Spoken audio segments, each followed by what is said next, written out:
You ever notice how the people carrying the most important things are usually the ones nobody sees? The elevator doors began sliding shut just as Naomi Carter stepped into the lobby carrying two heavy archive boxes against her chest. The sharp edge of a legal binder dug into her forearm, but she tightened her grip and kept walking across the polished marble floor of Whitmore Holdings. Around her, Manhattan moved in expensive silence. Men in tailored navy suits crossed the lobby with tablets in hand. Women in heels clicked past glowing glass walls displaying stock prices that changed every second. Nobody looked at Naomi. Nobody ever did. Then a voice cut through the lobby cold as winter steel. "Hold that elevator." Richard Whitmore stepped forward surrounded by executives and attorneys. His charcoal overcoat draped perfectly over broad shoulders, silver cufflinks flashing beneath the white lights overhead. The billionaire CEO didn't slow down as Naomi hurried toward the opening doors. She was only a few feet away when Richard pressed the close button himself. The stainless steel doors slid together directly in front of her face. One of the archive boxes slipped from Naomi's hands and crashed onto the marble floor. Hundreds of legal documents scattered across the lobby like falling snow. A few younger analysts glanced over. One smirked. Another shook his head with quiet amusement. Richard barely looked at her. "Next time," he said flatly through the narrowing gap between the elevator doors, "use the service elevator." Then the door sealed shut. The elevator disappeared upward toward the executive floors. Naomi stayed frozen for half a second, staring at her own reflection in the polished steel. Her breathing stayed calm, but her fingers tightened slowly around the remaining box until the cardboard bent inward. Around her, people stepped over the papers without helping. A man carrying coffee walked around a contract stamped confidential without even noticing it beneath his shoe. Naomi lowered herself carefully onto one knee and began collecting the scattered files one by one. Her dark curls had loosened slightly from the humidity outside and the fluorescent lights reflected softly against the silver compliance badge hanging from her neck. Records Management, Naomi Carter. A janitor pushing a cleaning cart nearby paused. "You okay, Miss Naomi?" he asked quietly. Naomi gave him a small nod. "I'm all right." Her voice stayed soft, almost invisible beneath the hum of elevators and distant conversations. But her eyes moved differently now. Focused. Sharp. As she gathered the pages, she noticed something strange immediately. Two contracts with identical merger labels carried different authorization codes at the bottom corner. Naomi stopped moving. The air conditioning hummed overhead. Somewhere near the reception desk, a phone rang twice before stopping. Slowly, she pulled both pages closer together under the bright white lobby lights. At first glance, they looked identical. Same signatures, same formatting, same legal seals. But Naomi's eyes traced every line with practiced precision. She had spent 3 years in records compliance before budget cuts pushed her into overnight archive handling. She knew how executives moved paperwork when they thought nobody important was watching. And right there beneath paragraph 14, buried inside 20 pages of acquisition language, she saw it.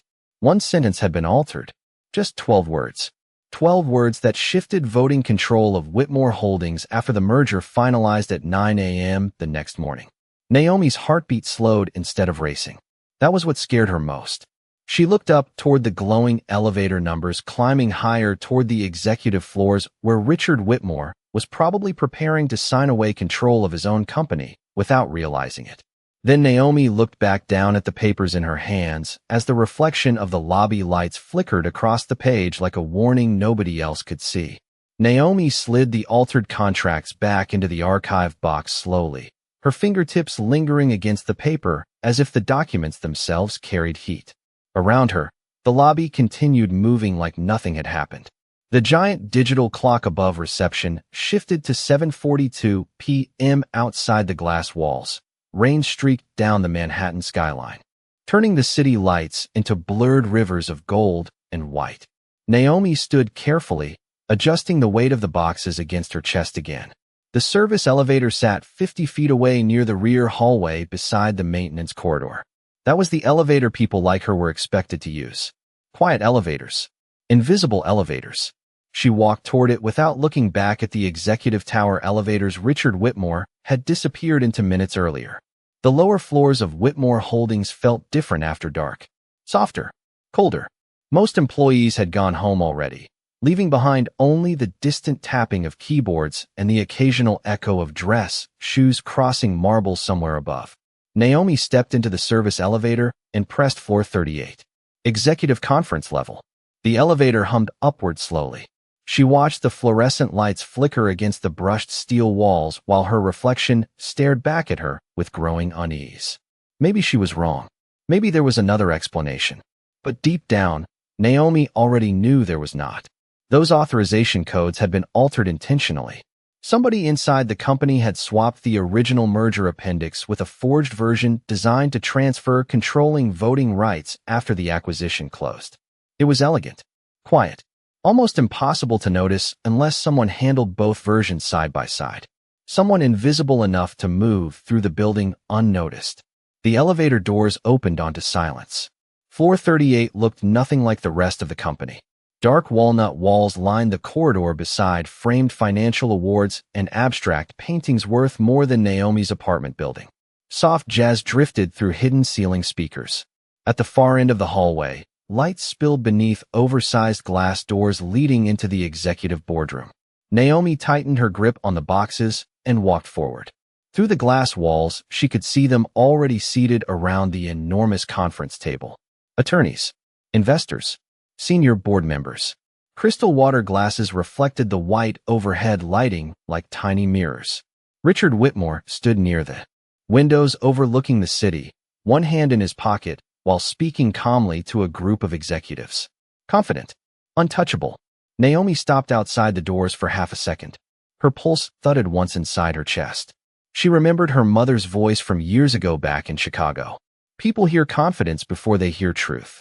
Naomi took a breath and pushed the doors open. The room barely noticed her at first. A few executives glanced up automatically, assuming she was dropping off paperwork. Richard did not even turn around immediately. Naomi stepped forward carefully. "Sir," she said. Her voice was soft, but clear enough to cut through the room. Richard finally looked over his shoulder. His expression changed instantly the moment he recognized her from the lobby. Mild annoyance. Then dismissal. "What is it?" Naomi swallowed once. "I think there is a problem with the merger documents." The room quieted slightly. One investor lowered his glass. Another exchanged an amused glance with the legal director. Richard stared at Naomi for several long seconds before giving a short, humorless smile. "Miss Carter," he said calmly, "this meeting is being handled by people who understand corporate law." A few restrained chuckles circled the table. Naomi felt warmth rise into her face, but did not move. "Sir, I believe one of the contracts was replaced."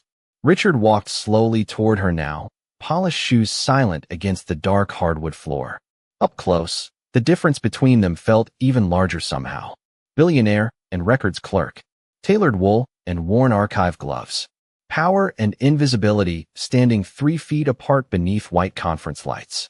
Richard's eyes dropped briefly toward the heavy boxes in her arms. "You carry files," he said quietly, almost gently. "Not decisions." Then he turned away from her completely and reached for the silver fountain pen waiting beside the merger contract. The silver fountain pen hovered inches above the signature line while the room held its breath around Richard Whitmore. Rain pressed harder against the towering glass windows behind him, turning the Manhattan skyline into a blur of shadow and light. Naomi remained standing. Near the end of the conference table with the archive boxes still in her arms, her shoulders aching beneath their weight. Nobody offered to help her hold them. Nobody offered her a chair. Richard glanced down at the contract again as though the interruption had already wasted enough of his evening. "We are done here," he said calmly without looking at Naomi. "Miss Carter, leave the documents with legal and return to your department." The legal director beside him gave a quick, impatient nod. "We have already reviewed every page twice." A few executives murmured agreement. One older investor adjusted his cufflinks and smiled faintly into his water glass, like the entire situation was mildly entertaining. Naomi felt every eye in the room pressing against her at once. Not angry eyes. Worse, dismissive ones. The kind that looked through people instead of at them. Her fingers tightened around the edge of the top archive box until the cardboard creased softly beneath her grip. Then she spoke again. "Sir, the authorization codes do not match." Richard exhaled slowly through his nose. That tiny sound somehow carried more irritation than shouting would have. He set the pen down carefully beside the contract and turned fully toward her now. "Do you understand?" he asked. "How many people have worked on this merger for the last 11 months? Naomi swallowed once. "No, sir. 2 law firms. 3 compliance teams. 42 analysts. External auditors from Boston and Zurich." His voice stayed perfectly controlled, but something colder had entered it now. "And yet somehow you believe everybody missed what you found while carrying boxes through a lobby?" Quiet laughter circled the room again.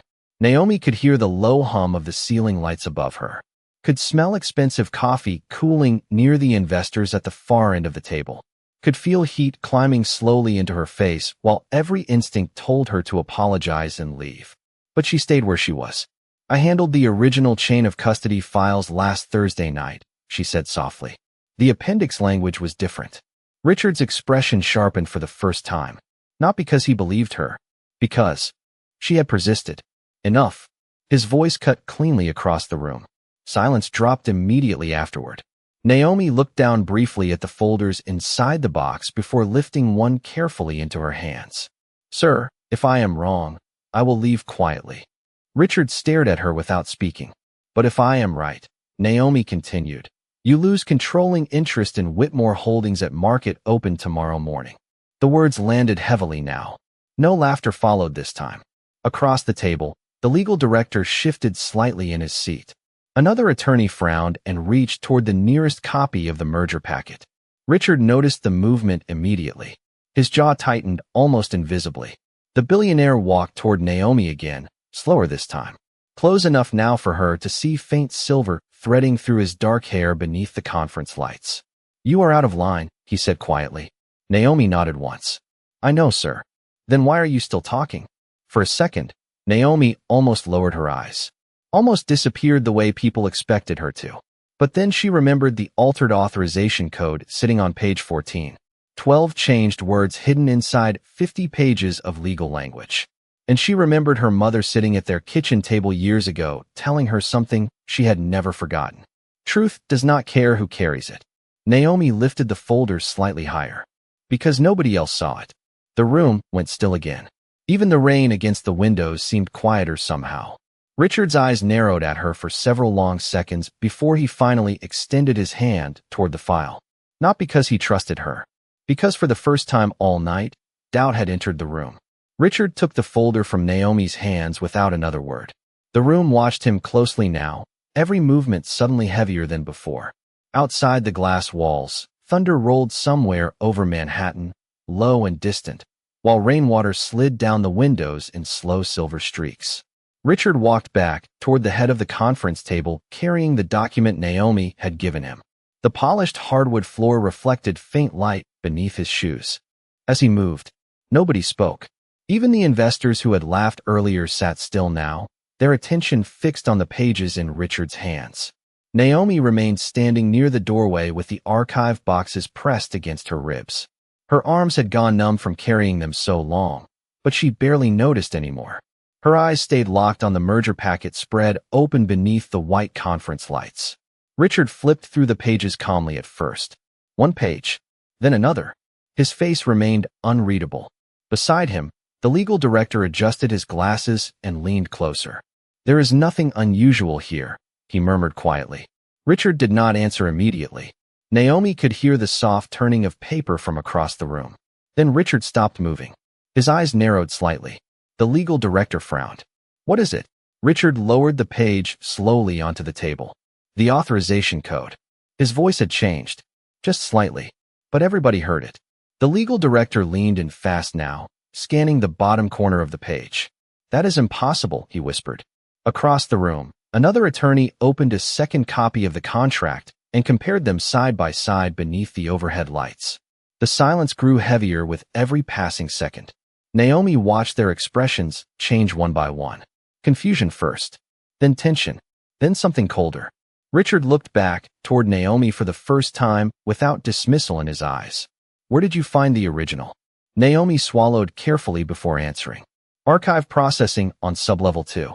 The original appendix came through chain of custody review Thursday night at 11:16 p.m. The legal director turned sharply toward her. You remember the exact time? Naomi nodded once. Every document entering executive compliance gets time-stamped manually before digital storage. The attorney across the table suddenly pushed his chair back several inches. The language is different, he said quietly. Nobody moved after that. Rain tapped softly against the windows high above the city while the boardroom sat frozen beneath white, fluorescent light. Richard reached for both contracts now, placing them side by side across the dark oak table. The difference looked almost invisible unless someone knew where to look. 12 altered words buried inside legal terminology, dense enough to discourage casual reading. But the effect of those 12 words was catastrophic. After merger completion, voting authority would transfer quietly to the acquiring group within 90 days. Whitmore Holdings would survive in name only. Richard's company, his board, his life's work, gone through paperwork designed to look routine. One investor slowly removed his glasses. Another loosened his tie. The legal director looked pale beneath the conference lighting now. How did this get past review? He asked under his breath. Nobody answered him. Richard stood perfectly still at the head of the table, staring down at the forged appendix. Naomi noticed something she had not seen before. The billionaire's right hand had tightened slightly against the edge of the document. Not anger. Not yet. Fear. Small. Controlled. But real. Then Richard lifted his eyes toward Naomi again. This time he actually saw her. Not the compliance badge. Not the archive gloves. Not the black Maid carrying boxes through his lobby. Her. The woman standing quietly beneath the lights while an entire executive floor realized she had protected them from disaster. Naomi shifted the weight of the archive boxes against her chest again, preparing herself to leave now that they understood. But before she could step backward toward the doors, one of the attorneys spoke softly from the far end of the table. Who else had access to the original chain of custody files? Naomi answered immediately. Only executive legal clearance. The room went silent all over again. Because suddenly the danger was no longer outside the company. It was sitting somewhere inside the room. No one reached for their water anymore. The untouched glasses sat beneath the conference lights while tension spread quietly across the boardroom like smoke. Richard Whitmore remained standing at the head of the table with both contracts laid open before him, his eyes moving slowly between the forged appendix and the original Naomi had recovered from archive processing. Somewhere, behind the glass walls of the executive floor, thunder rolled again over Manhattan. Naomi stayed near the doorway holding the archive boxes against her chest, trying to ignore the dull ache running through her shoulders and wrists. The room looked different now, smaller somehow. The confidence that had filled it earlier was gone. In its place sat suspicion. Richard finally looked toward the legal director. Who approved final review? The question landed softly, but every person at the table felt the weight behind it. The legal director cleared his throat once. The executive compliance signatures came through this afternoon. From who? Richard asked. Nobody answered immediately. One attorney flipped quickly through digital records on his tablet, while another stared silently at the forged authorization page. Naomi watched tiny reactions spread around the room like cracks in glass. Avoided eye contact. Tightened jaws. Nervous fingers against polished wood. Then the attorney nearest the windows spoke carefully. Sir, the final authorization came from inside executive legal. Silence followed. Richard's face remained calm, but Naomi noticed the muscles along his jaw tighten slightly again. The billionaire slowly removed his cufflinks and placed them beside the merger papers with deliberate precision. A movement so small somehow made the room even more uneasy. Meaning, Richard said quietly, someone in this company attempted to hand over controlling interest before market open. No one corrected him. Naomi lowered the archive boxes carefully onto a nearby chair for the first time since entering the room. Her fingers had gone stiff from carrying them so long. The silver compliance badge hanging around her neck swayed softly against her dark sweater as she stepped back. She had done what she came to do. She expected security to escort her out any second. Instead, every eye in the room seemed pulled toward her now. Not with amusement anymore. With realization. The invisible woman carrying files through hallways had seen what an entire executive floor missed. Richard turned toward Naomi fully. How many people knew you handled chain of custody verification? Naomi hesitated briefly. Almost nobody, sir. Why not? The question surprised even her. Naomi glanced toward the rain-covered windows before answering softly. People usually do not notice who moves paperwork, only who signs it. The room fell quiet again. One older investor slowly leaned back in his chair, studying Naomi differently now. Not as support staff, as someone dangerous to underestimate. Richard looked down briefly at the forged appendix again before speaking. If those documents had been signed tonight, he stopped there. He did not finish the sentence because he no longer needed to. Everyone understood. Whitmore Holdings would have opened the next morning, already losing control from the inside. Naomi noticed something else then. The attorney seated closest to the legal director had gone pale. Sweat glistened faintly near his temple beneath the white lighting overhead. His fingers tapped once against the table before quickly stopping when Richard's eyes moved toward him. Tiny details. Tiny cracks. Naomi had spent years working archive rooms and compliance floors where nobody noticed her presence. Invisible people learned to observe everything. Richard followed her gaze across the table slowly. The attorney shifted uncomfortably beneath the billionaire's stare. Is there something you would like to explain? Richard asked calmly. The attorney forced a quick smile that did not reach his eyes. Of course not. But the confidence inside the room had shattered now. Naomi could feel it. The merger meeting was no longer about billion-dollar expansion plans or market dominance. It had become something colder. A room full of powerful people realizing one of them might have betrayed the others. Richard looked back toward Naomi one last time. His voice softened slightly, though the tension remained beneath it. Miss Carter, do not leave this floor. Naomi blinked once, surprised. Richard picked up the forged contract again while thunder rolled low across the city outside. Because tonight, he said quietly, you may be the only person in this building I can trust. The boardroom eventually emptied in pieces. One executive left to contact outside counsel. Another hurried toward compliance offices carrying stacks of revised contracts pressed tightly against his chest. Quiet phone calls echoed through the executive floor while rain continued washing against the glass walls overlooking Manhattan. By 11:40 p.m., the enormous conference room that had once felt untouchable now looked exhausted. Coffee cups sat half-empty beside abandoned legal pads. Chairs remained pushed back unevenly from the polished oak table. The merger presentation still glowed silently across the giant screen at the far wall, forgotten now beneath layers of suspicion and damage control. Naomi stood alone near the windows with her archive boxes resting beside her feet.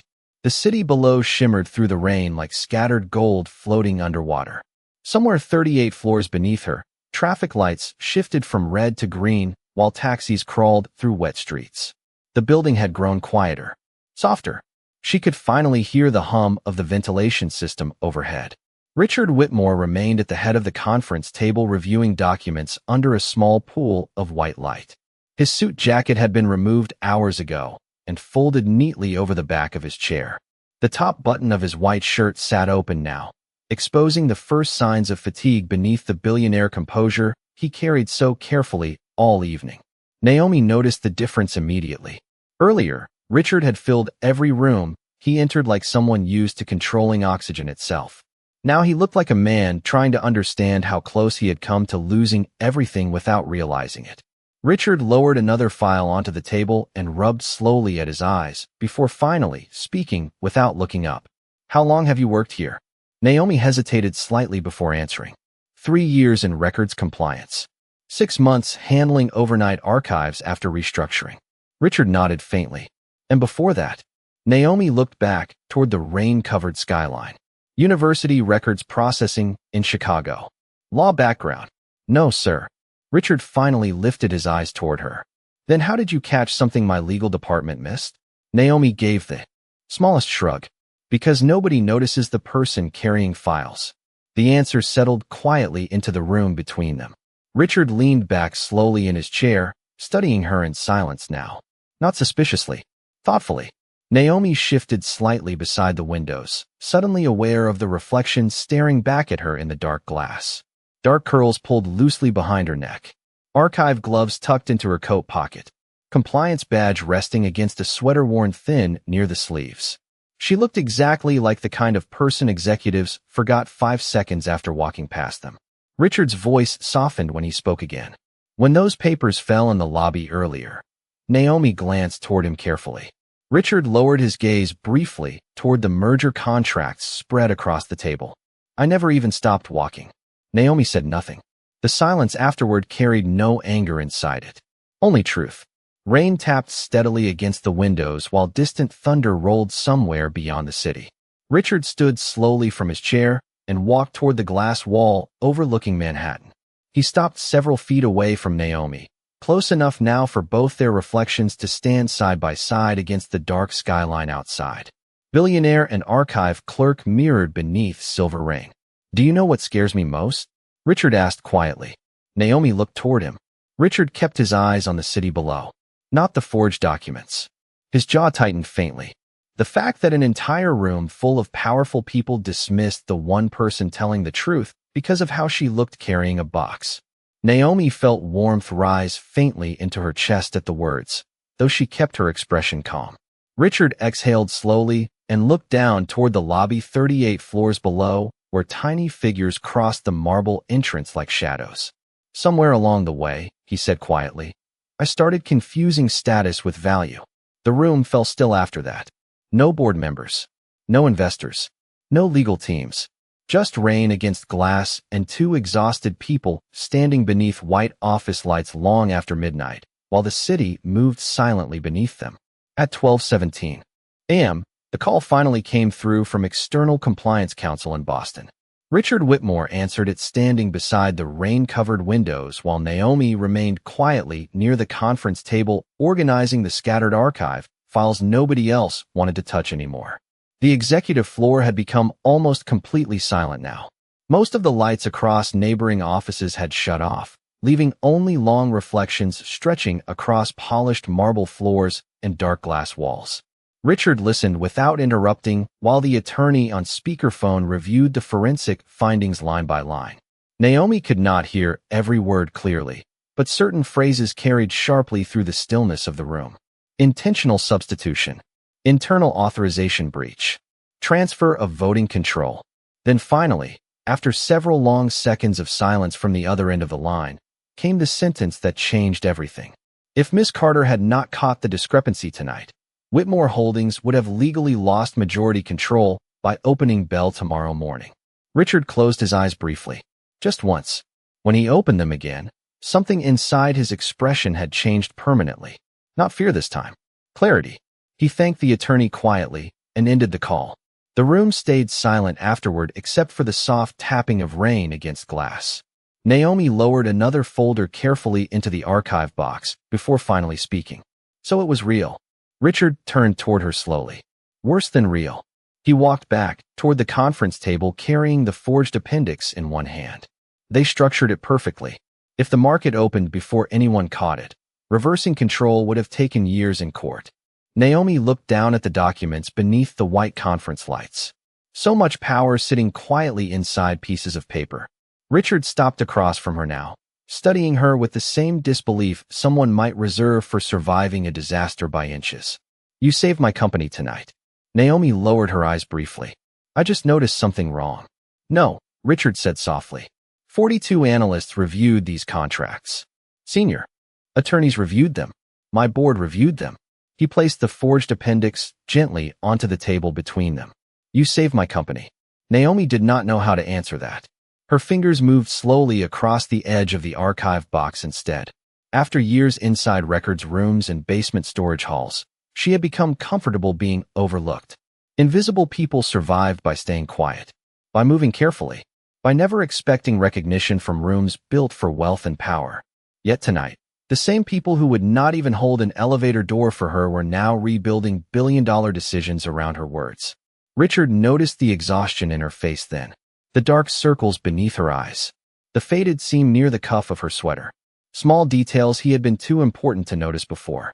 When was the last time you slept? He asked quietly. Naomi blinked, caught off guard by the question. I am fine, sir. Richard almost smiled at that. Almost. That was not an answer. Naomi hesitated before giving a small shrug. I worked double shifts this week. My mother's medical bills increased after her surgery. Richard's eyes lowered briefly toward the compliance badge resting against her sweater. Records management, Naomi Carter. Such a small title for someone who had just protected a multi-billion-dollar corporation from collapse. And they moved you from compliance to overnight archives? Naomi nodded once. Budget restructuring. Richard looked genuinely disturbed now. They buried you in a basement. Naomi gave a faint, tired smile. People do not usually see archive workers as important. Richard stared at her for several long seconds beneath the soft white conference lights. Then he looked around the nearly empty boardroom with its expensive leather chairs, skyline windows, and polished oak table where powerful men had nearly signed away an empire because they ignored the quiet black woman carrying files through the room. Richard exhaled slowly. No, he said at last, his voice low and steady. They buried the smartest person in the building. By 1:30 a.m., the storm over Manhattan had finally begun to weaken. Rain still traced slow lines down the towering windows of Whitmore Holdings, but the thunder had faded into the distance, leaving behind a heavy quiet that settled across the executive floor. Naomi stood alone inside the records processing room on sublevel 2, sliding the recovered contracts back into secured archive drawers one folder at a time. The basement level felt colder than the executive floors above. Fluorescent lights buzzed softly overhead, while rows of gray filing cabinets stretched endlessly through the room like steel corridors. This was where forgotten things lived. Old contracts, closed investigations, compliance reports nobody important wanted to think about anymore. Naomi moved carefully through the silence. Her sweater sleeves rolled slightly past her wrists as she locked the final archive drawer. The silver compliance badge resting against her chest caught the pale, overhead light each time she turned. She should have gone home an hour ago. Instead, she remained there alone among the records because after tonight, she no longer knew what tomorrow inside this building would look like. Footsteps echoed softly down the hallway outside. Slow footsteps, not hurried executive ones. Naomi looked up just as Richard Whitmore appeared in the doorway of the archive room. For a moment, neither of them spoke. The contrast between them looked almost unreal beneath the fluorescent lighting. Richard still wore the same white dress shirt from earlier, sleeves now rolled unevenly to his forearms, tie removed completely. The billionaire who had once seemed carved from marble now looked simply tired. Human. In his hands, he carried something Naomi recognized instantly. The scattered papers from the lobby. The same documents she had knelt on marble floors gathering alone hours earlier, while people stepped around her like she was invisible. Richard walked quietly into the archive room and set the stack of papers carefully onto the metal table beside her. I think these belong to you, he said softly. Naomi stared at the papers for a second before looking back at him. Richard glanced down briefly, almost embarrassed by his own memory. I never apologized for the elevator. Naomi blinked once, surprised by the honesty in his voice. Richard exhaled slowly. Or the lobby, or the boardroom. The fluorescent lights hummed above them, while distant rain tapped faintly against basement windows near the ceiling. Naomi rested one hand lightly against the edge of the metal archive table. You were under pressure, she said quietly. Richard shook his head almost immediately. That is not an excuse. His voice lowered further. Pressure does not create character, Miss Carter. It reveals it. The words settled heavily into the cold archive room. Naomi could tell Richard meant them. Not as performance, not as corporate politeness, as regret. Richard looked around the endless rows of filing cabinets stretching behind her. This is where they moved you after restructuring? Naomi nodded once. Night archives need fewer employees. Richard gave a faint, humorless smile. Apparently, they only needed the most important one. Naomi almost smiled at that herself, though the exhaustion in her face softened the expression before it fully formed. Richard noticed anyway. For the first time all night, the tension between them eased slightly. He reached into the inner pocket of his folded suit jacket, draped over one arm, and pulled out a small white envelope. Human Resources will contact you tomorrow morning, he said. Naomi looked at the envelope, but did not take it yet. What is it? Richard placed it gently onto the metal table beside the recovered papers. Your reinstatement to executive compliance. Naomi stared at him in silence. Richard continued quietly. With authority over chain of custody review procedures company-wide. Naomi looked genuinely stunned now. Sir, I do not know what to say. Richard's eyes moved toward the compliance badge hanging around her neck before returning to her face again. Say you will not disappear into this basement again. The room fell quiet after that. Just fluorescent light, metal filing cabinets, rain fading somewhere above the city, and two people standing in the middle of an archive room where one of them had finally learned the difference between power and value. Morning sunlight poured across the glass towers of Manhattan as Whitmore Holdings reopened at 8 a.m. sharp. The storm from the night before had disappeared completely, leaving the city washed clean beneath a pale blue sky. Inside the lobby, polished marble floors reflected golden streaks of sunlight through the towering windows, while employees moved quickly toward elevators carrying coffee cups and tablet cases. Everything looked normal again on the surface, but the atmosphere inside the building had changed.